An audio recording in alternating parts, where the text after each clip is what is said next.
Anda masih menyaksikan Spirit Business. Pemirsa, Bank Indonesia mempertahankan suku bunga acuan di level 7,5% setelah menurunkan 25 basis poin pada rapat Dewan Gubernur bulan lalu. Bagaimana BI mengandalkan BI rate di level itu untuk menstabilkan nilai tukar rupiah? Kami akan berbincang dengan tamu kami pagi ini, Direktur Eksekutif Departemen Komunikasi Bank Indonesia, Tirta Segara. Selamat datang Pak Tirta di Bloomberg TV Indonesia. Selamat pagi. Selamat pagi juga. Pak Tirta, mungkin menjelaskan sedikit saja, review lagi kenapa akhirnya Bank Indonesia memutuskan untuk mempertahankan 7,5%? Ya, karena memang keputusan tersebut sejalan dengan pencapaian sasaran inflasi yang 4+-1% itu untuk tahun 2015 dan tahun 2016. Dan satu lagi juga sejalan dengan kita mengarahkan transaksi berjalan itu pada level 2,5% sampai defisitnya itu 2,5% sampai 3% untuk jangka menengah ya, bukan untuk jangka pendek.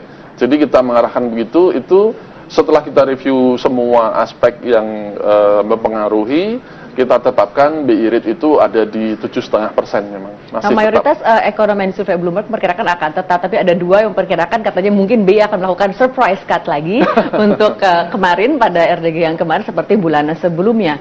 Yeah. Itu memang tidak ada di sana untuk mencoba membantu meningkatkan pertumbuhan ekonomi di sana?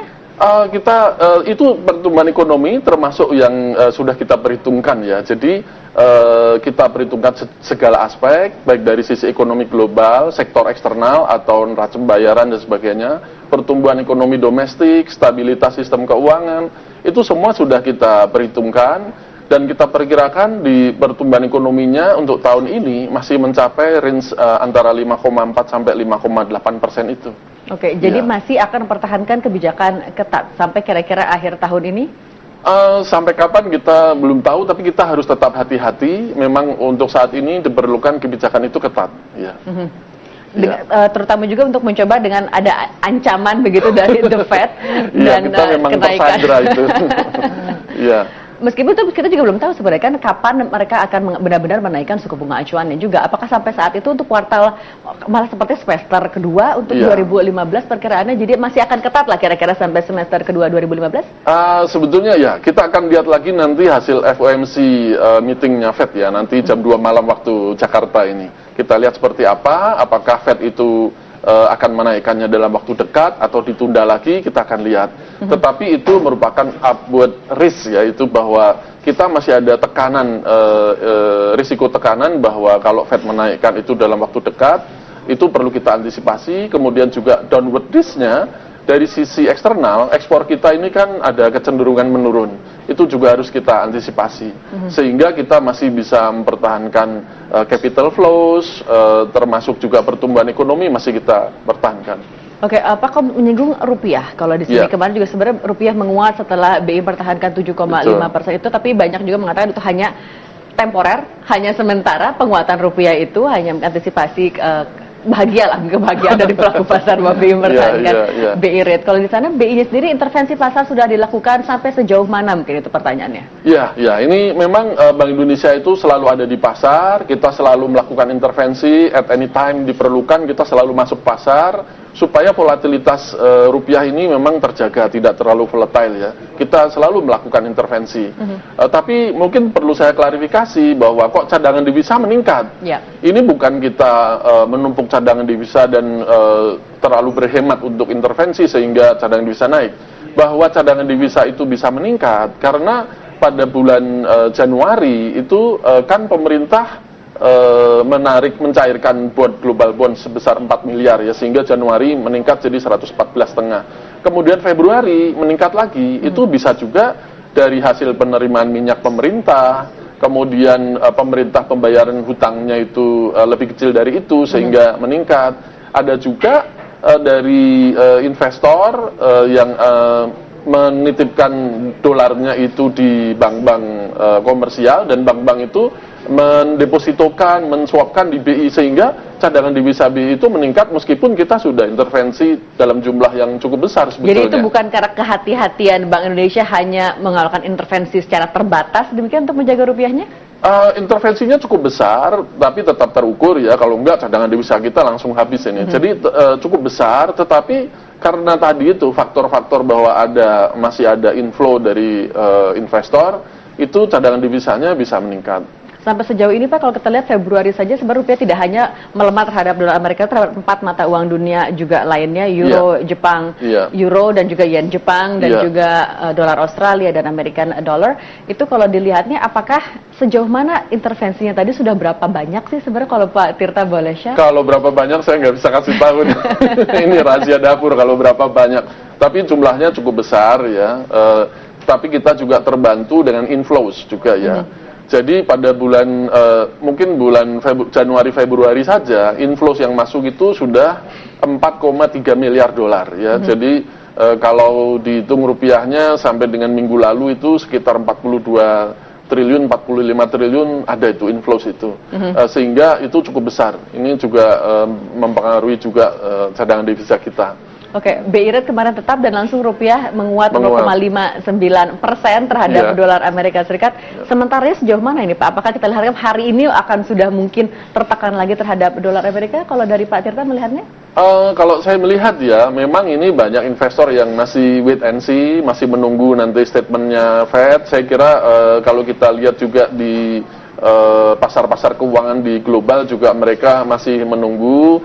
Mudah-mudahan kemarin dengan ketetapan Bank Indonesia itu memutuskan untuk BI rate tetap di 7,5% itu menambah kepercayaan investor bahwa Bank Indonesia itu tetap strongly committed untuk menjaga stabilitas ekonomi makro.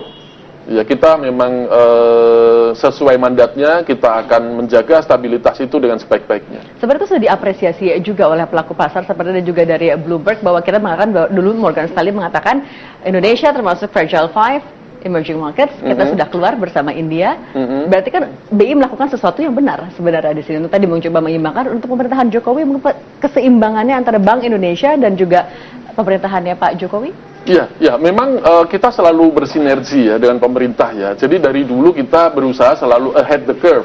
Jangan sampai kita dikategorikan sebagai yang maverick yang tidak jelas arahnya. Jadi kita ahead the curve. Oleh karena itu pada saat pemerintah itu melakukan reformasi fiskal dengan mengalokasikan subsidi bahan bakar ke sektor yang lebih produktif, Bank Indonesia sangat mendukung. Silakan pemerintah melakukan itu, meskipun dampaknya inflatoir, kami berkomitmen akan menjaga stabilitasnya dan kita naikkan BI rate pada saat itu ya. Itu termasuk salah satu yang kita namakan sinergi. Untuk yang saat ini pun demikian. Kita sangat mendukung kebijakan lanjutan yang diambil pemerintah untuk meningkatkan kinerja neraca pembayaran, termasuk yang ada untuk ekspor 4 komoditas utama itu harus menggunakan LC. Kami sangat mendukung itu. Oke, baik Pak Tirta, kita harus jeda sebentar sebelum kita lanjutkan perbincangan. Pemirsa, kami masih akan melanjutkan perbincangan kami sesaat lagi masih di Spirit Business. Tetaplah bersama kami.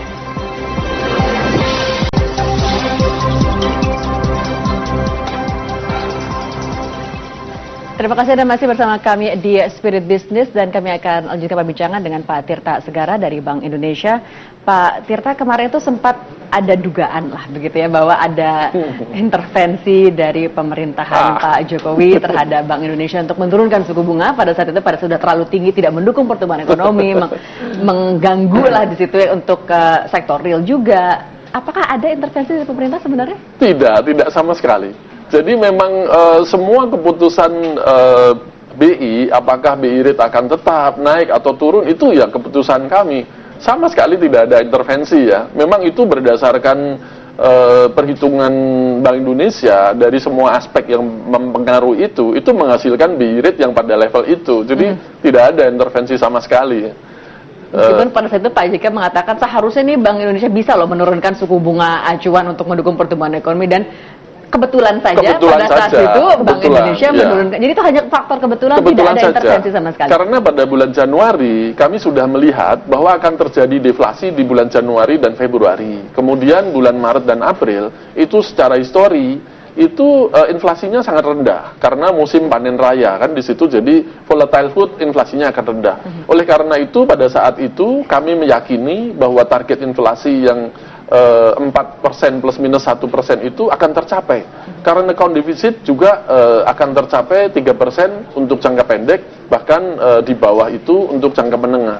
Jadi karena kita sudah meyakini kalau kita turunkan 25 basis point sasaran itu akan tercapai, ya kita turunkan begitu.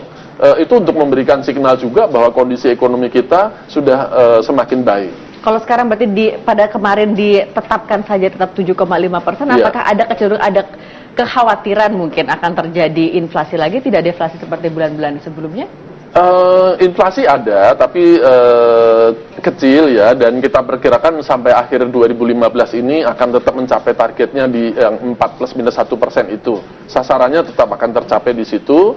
Kita tetapkan, kita berhati-hati bahwa kenaikan Fed Fund Rate ini sudah menjadi keniscayaan, tinggal tunggu saja kapan timingnya. Kemudian kita juga hati-hati karena ekspor kita kinerjanya belum pulih.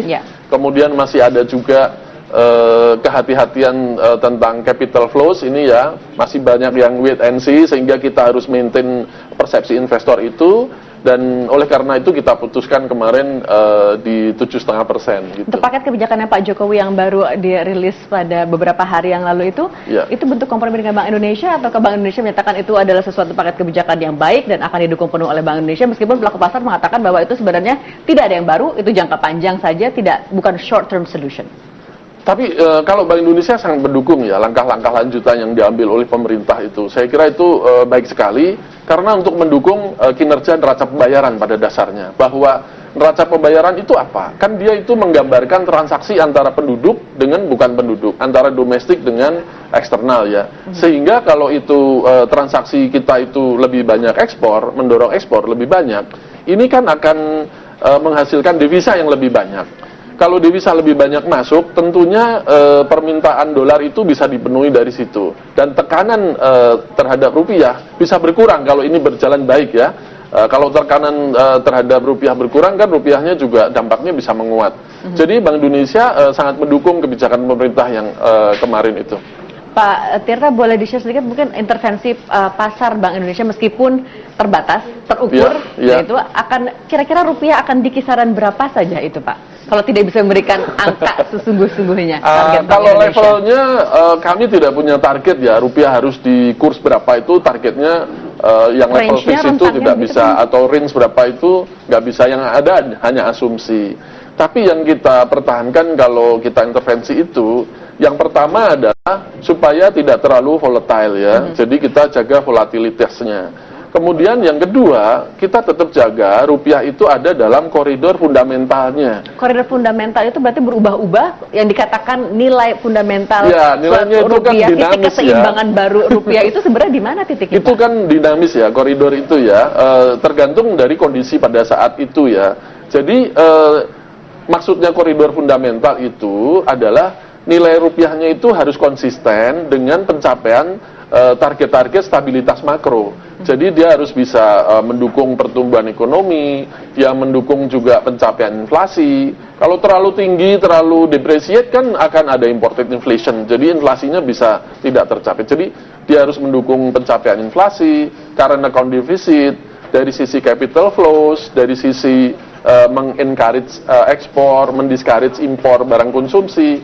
Jadi semuanya itu kita perhitungkan. Nah itulah koridor fundamentalnya di situ. Dan kita jaga competitiveness-nya. Jangan sampai kita rupiahnya itu terlalu kuat, tetapi tidak kompetitif untuk ekspor. Malahan mengencourage impor ini lebih bahaya gitu. Untuk mencoba melindungi nilai tukar rupiah di sini kan banyak sekali Bank Indonesia mendukung juga kebijakan untuk menggunakan rupiah semuanya di pelabuhan, dan semua transaksi menggunakan rupiah di dalam negeri, dan juga hedging sempat juga dilakukan. Itu update untuk hedging sampai saat ini Pak? Hedging sudah banyak ya yang dilakukan melalui forward, pembelian forward. Kemudian bank juga akan merehedge ke Bank Indonesia, kita juga menerima itu. Dan ini sudah efektif, bisa mengurangi tekanan permintaan dolar di pasar spot. Ya, jadi bisa lebih teratur karena jatuh temponya, kalau hedging itu kan jatuh temponya sudah ketahuan kapan dia jatuh tempo. Sehingga untuk mencari falasnya ini tidak harus pada saat yang sama, hari itu jumlahnya besar. Bisa secara berangsur dicari ketika memang harganya itu baik ya, bagus. Sehingga ini bisa mengurangi tekanan di pasar spot. Oke, Pak Tirta, mohon maaf saya harus bertanya lagi ini mengenai masalah rupiah. Meskipun Ojika mengatakan rupiah itu masih masih oke lah dalam kisaran 14.000 gitu, perbankan masih aman dan semuanya masih 14.000, tapi pelaku pasar sekarang 13.000, lebih sedikit saja sudah ketar-ketir lebih dari 12 ribuan. Bank Indonesia bagaimana caranya untuk mencoba menjaga agar tidak sampai ke arah yang meskipun dikatakan masih aman tadi sebenarnya? Ya itu tadi, kita akan tetap jaga terus ya di level itu tadi ya. Jadi rupiah tidak akan dibiarkan terlalu melemah, itu juga tidak akan dibiarkan terlalu melemah seperti Paling itu. lemahnya itu yang mungkin akan bisa diterima oleh Bank Indonesia, Pak? Kita tidak bisa memberitahukan levelnya, mohon maaf ini. Jadi itu tadi ya, kita akan jaga di koridor itu.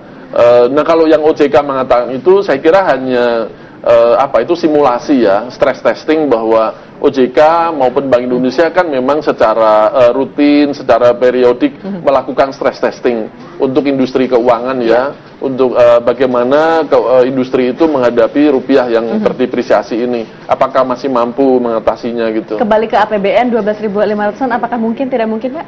Kalau APBN itu kan dia kurs asumsi ya, bahwa supaya pemerintah ini bisa melakukan perhitungan untuk APBNP, itu harus ada asumsinya. Kita asumsikan pada saat itu nilai tukar yang itu ya pada saat sini fundamentalnya bukan demikian, dan pada saat nanti pada akhir tahun. Betul, Mbak Alia sudah mengerti itu. Itu kira-kira berapa, Pak Tirta? Pada akhir tahun ya kita lihat nanti kondisinya. Baik, Pak Tirta, terima kasih atas kehadiran di studio Bloomberg TV sama-sama, Indonesia. terima kasih. Pemirsa, kami masih akan kembali. Perusahaan listrik negara melakukan tender atas proyek listrik 10.000 MW pada tahun ini dari total proyek listrik sebesar 35.000 MW. Selengkapnya saat Street Business kembali. Apa?